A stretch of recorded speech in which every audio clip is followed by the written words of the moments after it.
ଦେଖିପାରୁଛନ୍ତି ଦାଦନ ଶ୍ରମିକଙ୍କର ମୃତଦେହ ବର୍ତ୍ତମାନ ଦାରିଙ୍ଗବାଡ଼ି ପହଞ୍ଚି ଖାଳ ସମୟ 7:45 ଛାଡ଼ିଛି। ମୁଁ ଗତକାଲି ଯେଉଁ ଆପଣମାନଙ୍କୁ ଭିଡ଼ିଓରେ କହିଥିଲି ଦାରିଙ୍ଗବାଡ଼ି ଠାରୁ ମୁମ୍ବାଇ ଯାଇଥିଲେ କିଛି ଦାଦନ ଖଟିବା ପାଇଁ। ସେ 4 ମହଲା କୋଠାରୁ ସେ ଖସିଥିଲେ ଏବଂ ଖସିଲା ପରେ ସେହି ସ୍ଥାନରେ ତାଙ୍କ ମୃତ୍ୟୁ ହୋଇଥିଲା। ମୃତ୍ୟୁ ପରେ ତାଙ୍କୁ ଗତକାଲି 27 ତାରିଖ ତାଙ୍କ ମୃତ୍ୟୁ ହୋଇଥିଲା। ଆଜି 29 ତାରିଖ ଦାରିଙ୍ଗବାଡ଼ି ପହଞ୍ଚାଇଛନ୍ତି। ବମ୍ବାଇରୁ ଆମ୍ବୁଲାନ୍ସ ଯୋଗେ ତାକୁ ଶଙ୍କର ବିଷୟକୁ ଆଜି ଦାରିଙ୍ଗବାଡ଼ି ପହଞ୍ଚାଇଛନ୍ତି। ଦାରିଙ୍ଗବାଡ଼ି ତାଙ୍କ ଲୁରା ସାଇଡ଼ରେ ପହଞ୍ଚିଲା ପରେ ତାଙ୍କର ପତ୍ନୀକୁ ଦେଖୁଛନ୍ତି କେଉଁ ପ୍ରକାର ଭାବରେ ଭାଙ୍ଗି ପଡ଼ିଛନ୍ତି। ତାଙ୍କର ଯେଉଁ ଆମ୍ବୁଲାନ୍ସ ଦେଖିପାରୁଛନ୍ତି ତାଙ୍କର ବାପା ମା ସବୁ ପରିବାର ସମସ୍ତେ କେଉଁ ପ୍ରକାର ଭାବରେ ଦୁଃଖରେ ସେମାନେ ଭାଙ୍ଗି ପଡ଼ିଛନ୍ତି ଏବଂ କାନ୍ଦ ବଳରେ ଫାଟି ପଡ଼ୁଛି। ଦେଖିପାରୁଛନ୍ତି ଏ ପ୍ରକାର ଭାବରେ ଆମ୍ବୁଲାନ୍ସରୁ ବର୍ତ୍ତମାନ ଶଙ୍କର ବିଷୟଙ୍କର ମଡ଼ ଶରୀରକୁ ବର୍ତ୍ତମାନ ଆମ୍ବୁଲାନ୍ସରୁ ଓହ୍ଲାଇ ତାଙ୍କ ଘର ସାମ୍ନାରେ ରଖିଛନ୍ତି। ମଡ଼ ଶରୀର ଦେଖିପାରୁଛନ୍ତି ଏ ହେଉଛି ଶଙ୍କରଙ୍କର ମଡ଼ ରାସ୍ତାରେ ରଖିଛନ୍ତି ଏବଂ ରାସ୍ତାରେ ରଖିଲା ପରେ ସମସ୍ତେ ଯେତିକି ବି ଆସିଛନ୍ତି କୁଣିଆ ମୈତ୍ର ବନ୍ଧୁବାନ୍ଧବ ଲୁରା ସାହି ଗାଁ ଲୋକମାନେ ସମସ୍ତେ ତାଙ୍କୁ ଟିକେ ମୁହଁ ଦେଖିବା ପାଇଁ ମଧ୍ୟ ସେମାନଙ୍କ ପାରୁନାହାନ୍ତି। ଯାହାରି ଫଳରେ ତାଙ୍କୁ ପୋଷ୍ଟମର୍ଟମ କରିବା ସହିତ ତାଙ୍କୁ ବାନ୍ଧି ଦିଆଯାଇଛି ଏବଂ ତାଙ୍କ ମାଆ ମଧ୍ୟ ଦେଖିପାରୁଛନ୍ତି ତାଙ୍କ ମାଆ ମଧ୍ୟ ବହୁତ ଦୁଃଖରେ ସେ ଭାଙ୍ଗି ପଡ଼ୁଛନ୍ତି ଏବଂ କାନ୍ଦ ବଳରେ ଫାଟି ପଡ଼ୁଛନ୍ତି।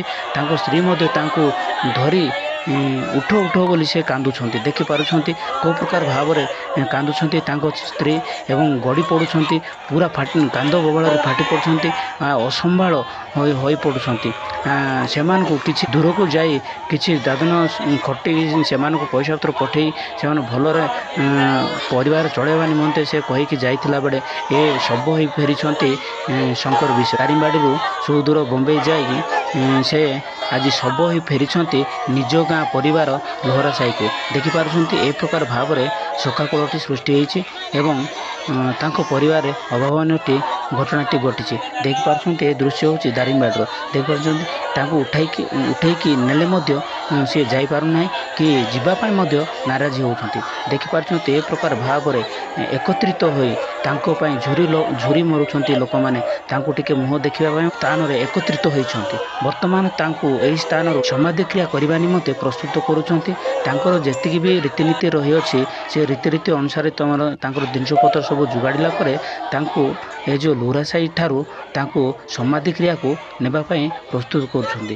ଆଉ ଦେଖନ୍ତୁ ଆମେ ଭିଜୁଆଲ୍ ମାଧ୍ୟମରେ ଆପଣମାନଙ୍କୁ ଦେଖାଉଛୁ। ଆଉ ତାହେଲେ ଆସନ୍ତୁ ଦେଖିବା କେଉଁ ପ୍ରକାର ଭାବରେ ରହିଛି।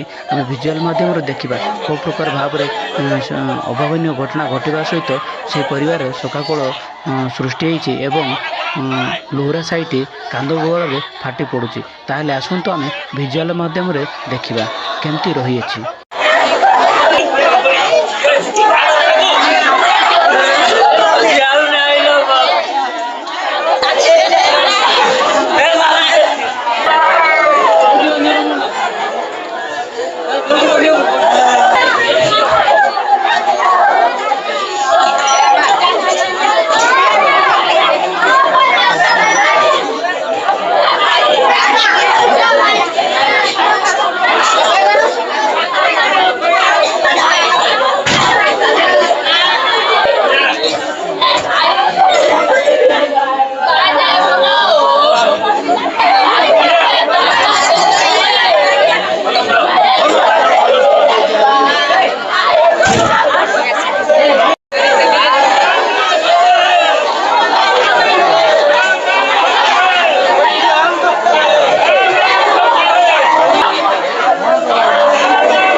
ଦେଖିପାରୁଥିଲେ ମୁଁ ଆପଣମାନଙ୍କୁ ଭିଜୁଆଲ୍ ମାଧ୍ୟମରେ ଦେଖାଉଥିଲି।